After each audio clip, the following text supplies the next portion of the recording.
Padomnieki nobijās, ka viņiem tagad katru gadu uzliks tik lielu plānu, viņi nespēs izpildīt. Taču katrā ziņā mūsu un arī to vietu ievēroja centrālā televīzija.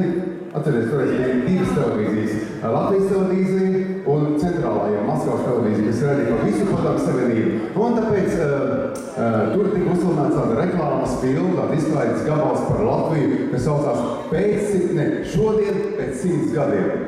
Nav pagājuši 40 gadi, kad mēs šo filmu mazu fragmentu varam noskatīties. Tūlītās mēs paskatīsimies video ar visu skaņu.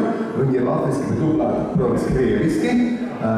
Redzēsiet visu, kas toreiz bija, kas ir diskotēka, kas notika. Mūsiem abiem armīdiem, kas ir disko maratonā, Bābri un Mūrnieku un Bābri, stāvēja viens liepainieks, Kredo tā laika tautsveļu instrumentālists Aldis Langvalds. Izdevies. Но в каком направлении будет развиваться эта группа, зависит от человека.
Paldies par uzmanību.